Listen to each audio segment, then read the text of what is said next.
Good morning. I am going to explain sixth lesson of your supplementary reader, that is Weathering the Storm in Arizama by Harsh Mendel. So the introduction of the chapter is Weathering the Storm in Arizama is a story about a boy who was named Prashant and his encounter with the super cyclone. Prashant goes to meet his friend who lives 18 kilometers away from his home. A terrible cyclone floods the area and Prashant and his friend's family have to stay at the rooftop for 2 days to save their lives. He manages to reach his village with great difficulty and is happy to see his family safe. He becomes the leader of his village and forms a team of volunteers which help in getting food for the victims and cleaning the overcrowded shelter. About the characters, Prashant and Prashant's friend. These two characters are main in this story.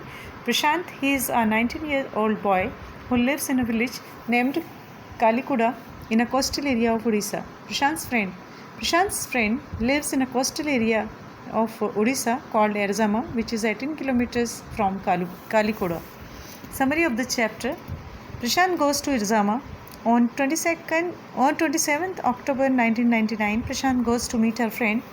It was 7 years after his mother's death.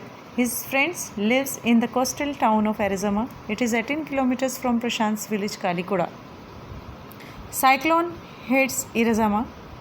A cyclonic storm hits Arizama that evening and continues for 36 hours. It is accompanied by continuous and heavy rains. This results in flooding of the town. As a result, Prashant and his friend's family gather at the rooftop of the house to save their lives.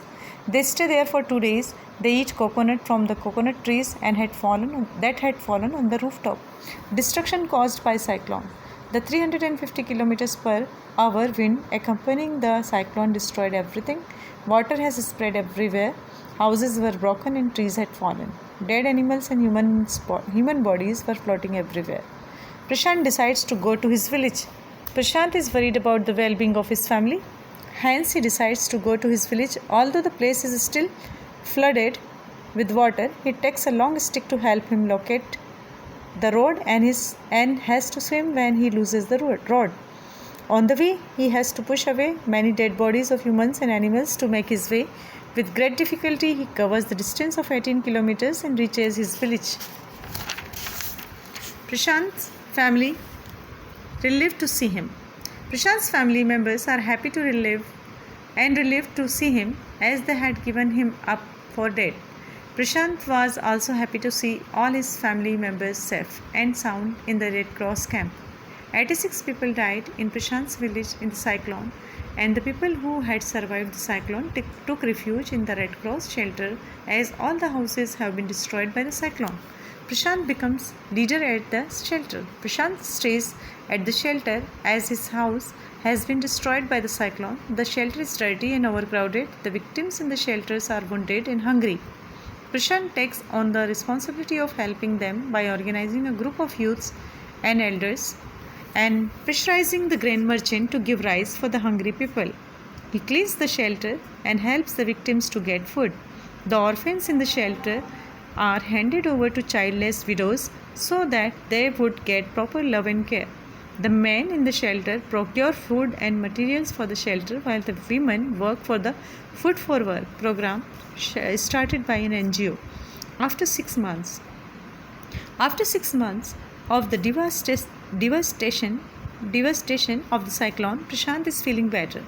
His wounded spirit has healed as he did not have time to think about his pain. The widows and orphans of his village seek his help whenever they are in trouble. Thus, Prashant's courage and affection for needy people teach us to stand bold and cool in hard times. So, I hope that you enjoyed this story and you understood it also.